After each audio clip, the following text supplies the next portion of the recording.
नमस्ते बेटा सबको। क्लास 7th एसएसटी के अंदर पार्ट 6 के हमने 1 to 7 क्वेश्चन किए थे। आगे क्वेश्चन नंबर 8, ध्रुवीय प्रदेशों में रहने वाले जानवरों की फर एवं त्वचा मोटी क्यों होती है। जानवरों की फर का मतलब होता है बेटा जो त्वचा हमारी जो चमड़ी है उसके ऊपर, जैसे कि एग्जाम्पल के तौर पे भेड़ को लेंगे तो भेड़ की जो ऊपर वाले जो बाल होते हैं जो कि हमारे रुई के ऊन बनाने के काम आता है, तो उसके लिए तो वो बाल हैं, पर उसके लिए एक वो चादर भी होगी ऊपर की त्वचा के ऊपर जो बहुत मोटी होती है, जो उसको ठंड नहीं लगने देती, तो उसको हम फर बोलेंगे, उनके बालों को हम फर बोलेंगे। तो ध्रुवीय प्रदेशों की जलवायु अत्यधिक ठंडी होती है।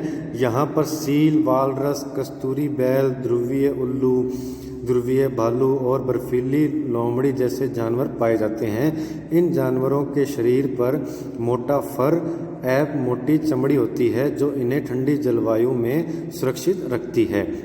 नेक्स्ट, उष्णकटिबंधीय पर्णपाती वन शुष्क मौसम में अपनी पत्तियां गिरा देते हैं, क्यों। उष्णकटिबंधीय पर्णपाती वन शुष्क मौसम में अपनी पत्तियां गिरा देते हैं ताकि ये प्राप्त होने वाले जल को संरक्षित रख सकें। मतलब कि जब पत्तियां गिर जाएंगी तो जो पानी है वो इनकी जड़ों में ही संरक्षित रह सके। नेक्स्ट है, उष्णकटिबंधीय सदाबहार वनों पर नोट लिखिए। इन वनों को उष्णकटिबंधीय वर्षा वन भी कहते हैं। ये घने वन भूमध्य रेखा और उष्णकटिबंधीय के पास पाए जाते हैं।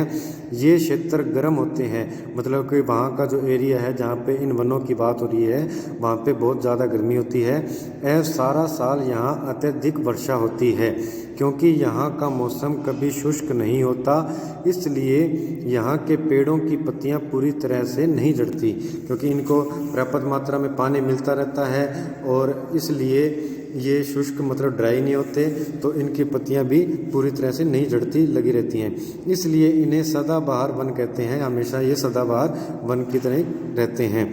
बहुत घने वृक्षों की मोटी वितान के कारण दिन के समय भी वृक्षों की मोटी वितान का मतलब है कि जो एक वृक्ष है उसकी अलग अलग शाखाएं, जटाएं होती हैं, वो काफ़ी मोटी होती हैं और उनके पत्ते भी काफ़ी बड़े बड़े होते हैं।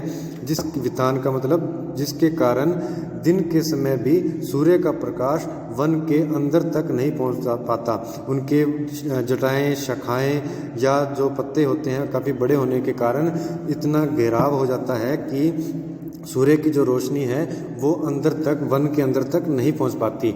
आमतौर पर यह दृढ़ काष्ठ मतलब मजबूत लकड़ी के वृक्ष हैं, जैसे कि रोजवुड, आबनूस, महोगनी आदि पाए जाते हैं। तो आज हमने ये 3 क्वेश्चन किए। साफ लिखाई के अंदर ब्लैक पेन यूज़ करके अपना सारा काम करना है आपने, और आगे कल हम करेंगे। Thank you.